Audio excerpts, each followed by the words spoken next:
अवसर की पहचान। पहाड़ी क्षेत्र में नदी किनारे एक छोटा सा गांव बसा हुआ था। उस गांव के लोग बहुत धार्मिक प्रवृत्ति के थे। गांव के मध्य स्थित मंदिर में सभी गांव वाले दैनिक पूजा अर्चना करते थे। उस मंदिर की देखभाल की जिम्मेदारी वहां के पुजारी पर थी, जो मंदिर परिसर में ही निवास करता था।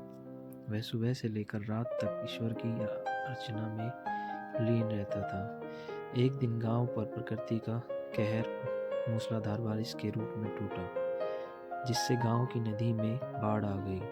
बाढ़ का पानी जब गांव में प्रवेश कर गया तो गांव के लोग घर छोड़कर सुरक्षित स्थान पर जाने की तैयारी करने लगे। एक व्यक्ति को गांव छोड़कर जाने से पहले मंदिर के पुजारी का ध्यान आया और वह भागता हुआ मंदिर के पुजारी के पास पहुंचकर बोला, पंडित जी, बाढ़ का पानी हमारे घरों में घुसने लगा है। धीरे धीरे बढ़ते हुए वो मंदिर तक भी पहुंच जाएगा। यदि हमने गांव नहीं छोड़ा तो बाढ़ में बह जाएंगे। हम सभी सुरक्षित स्थान पर जा रहे हैं, आप भी चलिए हमारे साथ।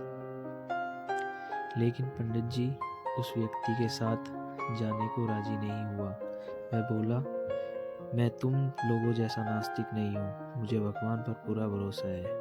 पूरे जीवन मैंने उसकी आराधना की है, वह मुझे कुछ नहीं होने देगा। तुम लोगों को जाना है तो जाओ, मैं यहीं रहूँगा। पंडित की बात सुनकर वह व्यक्ति वापस चला गया। पंडित भगवान की प्रार्थना में लीन हो गया।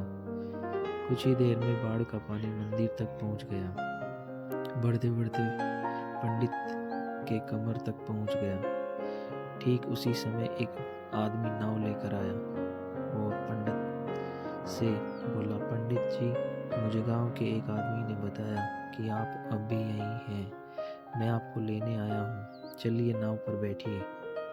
पंडित ने वही बात नाव वाले व्यक्ति से कही जो उसने पहले व्यक्ति से कही थी और जाने से इनकार कर दिया।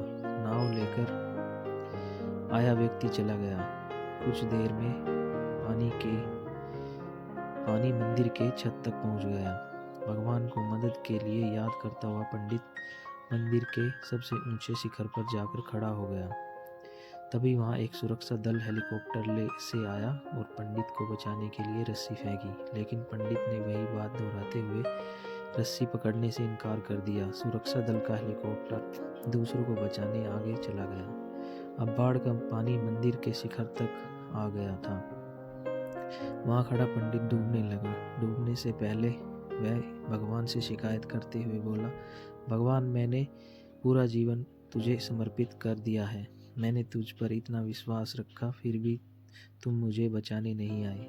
पंडित जी की शिकायत सुन भगवान प्रकट हुए और बोले, अरे मूर्ख, मैं 3 बार तुझे बचाने आया था। पहली बार मैं भागते हुए तुम्हारे पास आया और गांव वालों के साथ गांव छोड़कर चलने को कहा। फिर मैं नाव लेकर आया और अंत में हेलीकॉप्टर। अब इसमें मेरी क्या गलती है? तूने मुझे पहचाना नहीं। पंडित को अपनी गलती समझ में आ गई, लेकिन तब तक बहुत देर हो चुकी थी। जीवन में अवसर बिना बताए दस्तक देते हैं। हम उन्हें पहचान नहीं पाते और जीवन भर शिकायत करते रहते हैं कि अच्छा और सफल जीवन जीने का हमें अवसर ही प्राप्त नहीं हुआ। इसलिए अवसर किसी भी रूप में सामने आए, उसे अपने हाथ से ना जाने दें। धन्यवाद।